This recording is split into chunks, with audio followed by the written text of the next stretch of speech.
समयसार ग्रंथ में पीठिकाधिकार भूमिका के रूप में जो लिखा गया है वह संपन्न हुआ।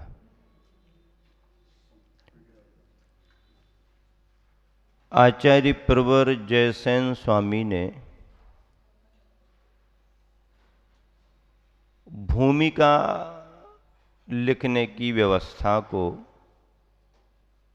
बहुत अच्छे तरीके से स्पष्ट किया है टीका में।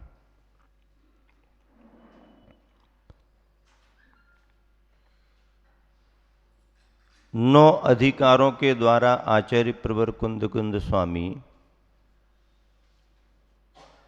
समय सार का व्याख्यान करेंगे, लेकिन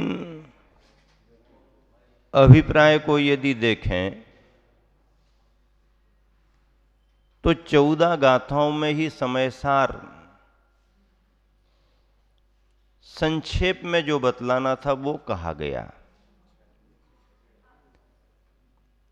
गाथा प्रारंभ करूं कि उसके पहले उत्थानिका के रूप में बहुत अच्छी टीका आचार्य जयसेन महाराज ने लिखी है। ग्रंथ आप लोगों के पास भले ना हो, पर उसको मैं पढ़ूंगा तो थोड़ा आपके सुनने में ख्याल में बात आएगी। अथ कश्चित आसन्न भव्यः पीठिका व्याख्यान मात्रेणैव हेयोपादे तत्वं परिज्ञाय विशुद्ध ज्ञान दर्शन स्वभावम निज स्वरूपम भावयति।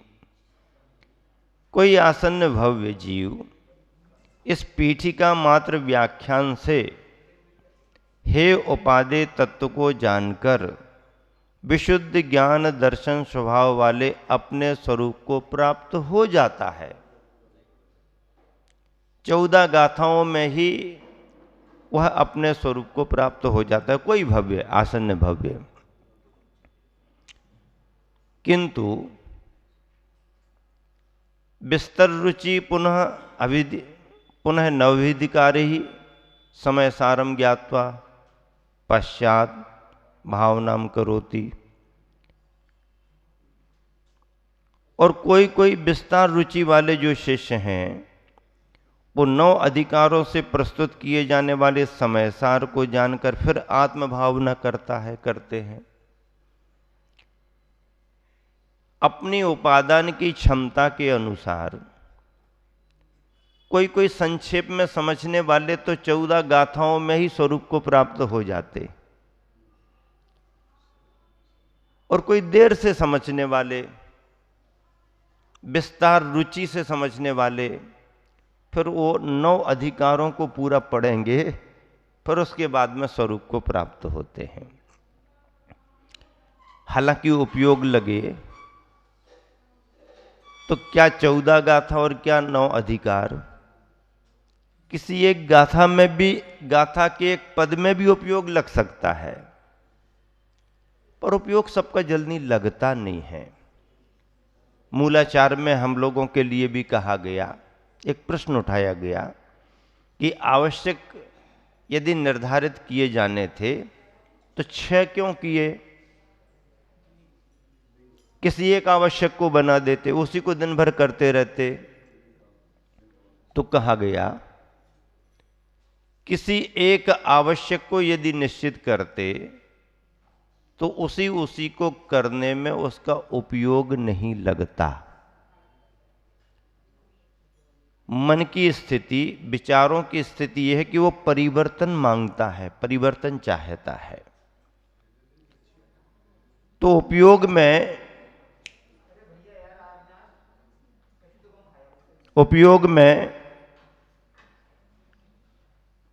परिवर्तन होना आवश्यक है।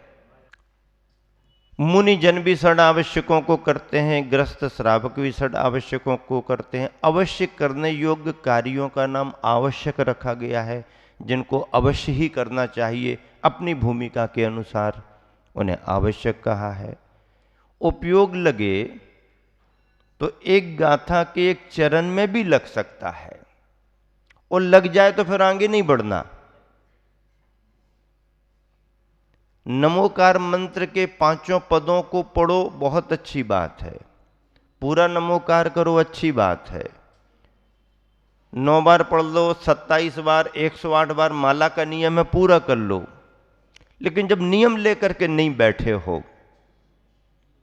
और यदि एकाग्रता को प्राप्त करने के का भाव कर रहे हो, तो नमो अरहंताणम कहते ही यदि अरहंत के स्वरूप में मन लग गया तो फिर आगे बढ़ने की जल्दबाजी मत करो। उपयोग लग गया तो लग गया।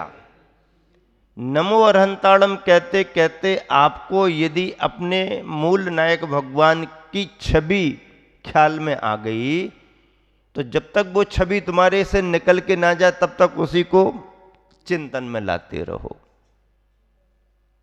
नमो अरहंताणम कहते कहते अरहंत भगवान समो शरण में विराजमान तीर्थंकर के रूप में उपयोग में आ गए या आप उपयोग में ले आए, तो फिर जितनी देर तक अरहंतों का विचार जितनी स्थिरता और गहराई से कर सकते, करते जाओ करते जाओ करते जाओ। उपयोग लग गया। पर वो तब कब बनेगा जब तुम कोई ऐसा नियम लेके नहीं बैठे हो कि 1 माला 2 माला, नहीं नहीं हम तो नियम भी लेंगे और ऐसा ध्यान भी लगाएंगे, तो फिर घड़ी नहीं देखना। पहले ध्यान लगाए रखो, फिर बाद में नियम पूरा करके चले जाना। आकुलता नहीं होना चाहिए। यथार्थ में तो राग द्वेष से बचने के लिए और उपयोग को लगाने के लिए ये माध्यम है। सभी माध्यम सम्यक हैं। किसी का भगवान की पूजा अभिषेक में ज़्यादा मन लगता है, आप पूजा अभिषेक करो। स्वाध्याय का उतना समय नहीं या तुम्हारे को उतना रुचि नहीं या क्षयोपशम नहीं, आप पूजा करते रहो। 2 घंटे पूजा, 1 घंटे अभिषेक करते रहो, वो भी तुम्हारा धर्म ध्यान है। किसी का स्वाध्याय में मन बहुत लगता है, स्वाध्याय करो, कोई दिक्कत नहीं है। स्वाध्याय में मन लग रहा लगाए रखो, राग द्वेष से तो बच रहे ना। लेकिन एक में मन ज्यादा लगता है इसलिए 5 को बिल्कुल छोड़ ही दें, ऐसा नहीं। थोड़ा थोड़ा तो सबको करना पड़ेगा। नहीं नहीं हमारा तो स्वाध्याय में खूब मन लगता है और पूजा पाठ में मन लगता है, दान में हमारा बिल्कुल मन नहीं लगता। दान देने की बात नहीं करना। हाँ, दान देने की बात नहीं करना। ठीक है, यदि तुम कमाते नहीं हो, आरंभ परिग्रह नहीं करते हो, तो दान देने की कोई आवश्यकता नहीं। जो त्यागी वृत्ति भाई बहन व्यापार धंधा सर्विस आदि नहीं करते हैं, अपने माता पिता के आश्रित हैं और अपना धर्म ध्यान करते हैं, माता पिता को उनको सहयोग रहता है, वो बिल्कुल भी दान ना दें तो भी त्यागी वृत्तियों की भूमिका में वो आदर्श माने जाते हैं, क्योंकि आरंभ परिग्रह ही नहीं कर रहे, आमदनी का कोई साधन ही उन्होंने नहीं अपनाया। दान किसे कहा गया है? जो रोज कमाता है, सर्विस के माध्यम से, व्यापार के माध्यम से, खेती के माध्यम से, अपनी कोई भी आजीविका के प्रबंध के माध्यम से, उसमें उसका आरंभ सारंभ होने से पाप का आश्रय होता है, उनके लिए दान पूजा करो, ये प्रेरणा दी गई है।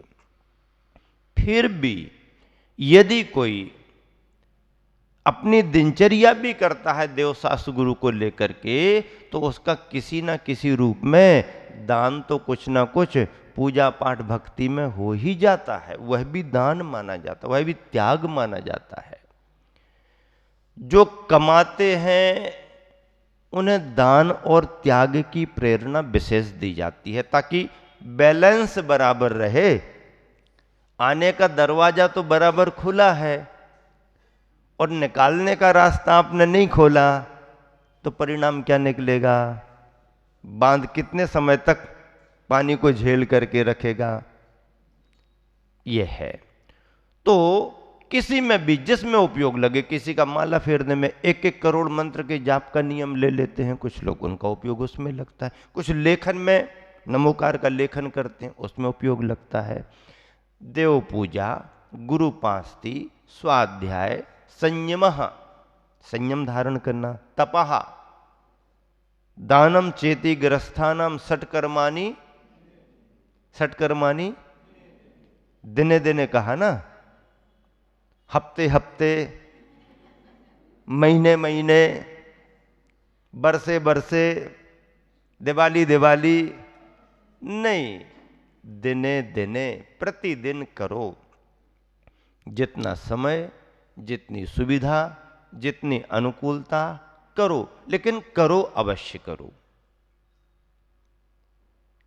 संक्षेप में तो एक पद एक चरण में भी बात पूरी हो, लेकिन क्या कह रहे हैं जयसेन स्वामी, विस्तर रुचि ही पुनः नव नव नव भी अधिकारी समय सारम ज्ञात्वा पश्चात भावनाम करोति तद्यथा। विस्तर रुचि शिष्यम प्रति, अब जो विस्तार रुचि से समझने वाले शिष्य उनके लिए क्या कह रहे हैं, जीवादि नौ पदार्थाधिकारी समय सार व्याख्यानम क्रियते तत्रादौ नौ पदार्थाधिकार गाथा या आर्त रौद्र परित्याग लक्षण निर्विकल्प सामयिक स्थिता नाम या शुद्धात्म रूपस्य दर्शनम अनुभवनम अवलोक्यम अवलोकनम उपलब्धि संवित्ति, अब इसको उपलब्धि भी कहा, संवित्ति भी कहा, प्रतीति, ख्याति, अनुभूति, तदेव तदेव निश्चय नयन निश्चय चारित्र, निश्चय नयन निश्चय चारित्र, और उसका अविनाभावी निश्चय सम्यक्तम, बीतराग सम्यक्तम, निश्चय सम्यक्त को बीतराग सम्यक्त कहा। भन्यते तदेव च गुण गुणी अभेद रूप निश्चय नयेन शुद्धात्म स्वरूपम भवती एका पातनिका, ये एक भूमिका हो गई। बहुत अच्छी बात कही कि आर्त रौद्र का त्याग कर देना है लक्षण जिसका, आर्त रौद्र परिणामों का त्याग कर देना लक्षण है जिसका, ऐसे निर्विकल्प सामयिक समाधि में स्थित रहने वाले जो जीव हैं उनको जो शुद्धात्मा के स्वरूप का दर्शन है, शुद्धात्मा के स्वरूप का दर्शन है, अनुभवन है, अवलोकन है, उपलब्धि है, संवित्ति है, प्रतीति, ख्याति, अनुभूति, उसे ही निश्चय सम्यक्त कहा। जो वीतराग सम्यक्त का अविनाभावी, जहाँ जहाँ वीतराग सम्यक्त होगा वहीं वहीं पर निश्चय सम्यक्त माना जाएगा, और वह निश्चय सम्यक्त ही वीतराग सम्यक्त कहला करके जो निश्चय चारित्र के साथ अविनाभाव रखता है, निश्चय चारित्र जहां जहां होगा वहीं वहीं निश्चय सम्यक्त होगा। इसका मतलब यह है चतुर्थ गुण स्थान में व्यवहार सम्यक्त ही रहेगा। निश्चय सम्यक्त चतुर्थ गुण स्थान में असंयम अविरत अवस्था में हो ही नहीं सकता, क्योंकि वह बीतराग चारित्र का अविनाभावी है। जहां जहां बीतराग चारित्र कहाँ होगा, जहां पहले भेद परक रत्नत्रय रूप में सराग चारित्र अंगीकार किया जाएगा, वही सराग भेद परक रत्नत्रय ध्यान में सामायिक में अभेद परक बीतराग चारित्र माना जाता है। इस तरह से ये गुण गुणी में अभेद रूप जो निश्चय नय है उससे शुद्धात्मा का स्वरूप कहा गया है। अब अपन नौ पदार्थ अधिकार को प्रारंभ करेंगे, गाथा का उच्चारण करेंगे। भूमिका के रूप में आचार्य जयसेन स्वामी ने जो थानिका बनाई उसकी व्याख्या आपके सामने रखी गई। गाथा नंबर 15, शुद्ध नय से इन पदार्थों को जानना सम्यक्त है। उच्चारण भूधत्ते नाविगिदा जीवा जीवाय पुण्य पावम च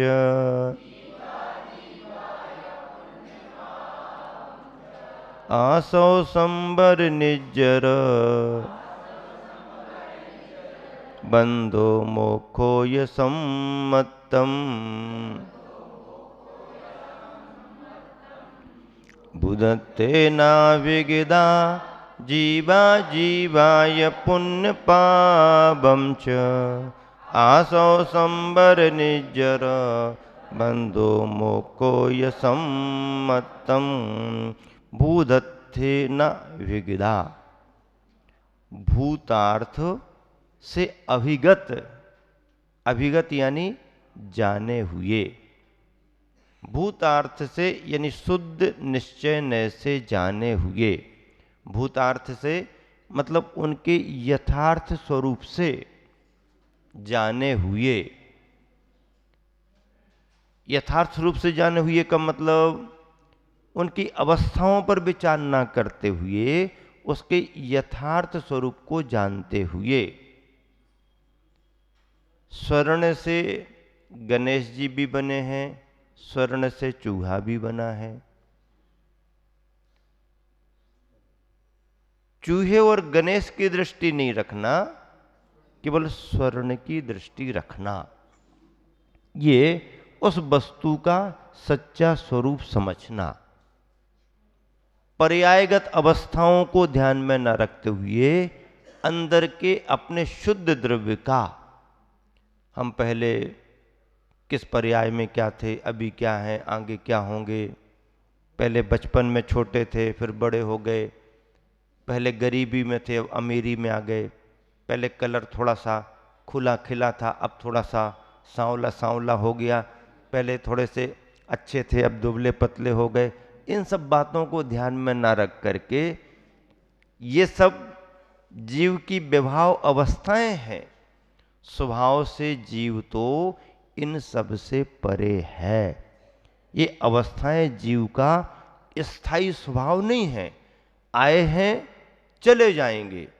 हम तो ज्ञान दर्शनमयी शुद्ध एक आत्म तत्व हैं, ऐसी अवधारणा बनाना, ऐसा विचार करना, ऐसा चिंतन रखना जीव द्रव्य के प्रति, पुद्गल धर्म धर्म आकाश काल के प्रति, ये भूतार्थ से जाने हुए यानी उनके सच्चे स्वरूप से जाने हुए। क्या? जीवा जीवाया, जीव और अजीव, पुण्य पावम च, पुण्य और पाप, आसव संबंध निर्जर बंधो, आश्रव संबंध निर्जर बंध, मोक्षो या और मोक्ष, इनको ही सम्मतम सम्यक तो जानो। यहाँ 9 कह दिए, तत्वार सूत्र में 7 कहे। तत्वार श्रद्धानम सम्यक दर्शनम, तत्व को उनके अर्थों भावों के साथ व्याख्या है इसकी। निश्चय नय से निर्णय किए हुए जीव अजीव, पुण्य पाप, आश्रव संबंध निर्जर बंध और मोक्ष, ये 9 पदार्थ सम्यक तो कहे हैं। पद्यानुवाद एक साथ मिलकर के पढ़ें। ये पुण्य पाप अरु जीव अजीव आदि होते पदार्थ 9 मानत साम्यवादी। भूतार्थ से विदित हो जब ये पदार्थ, सम्यक तो के हैं दृग हैं यथार्थ।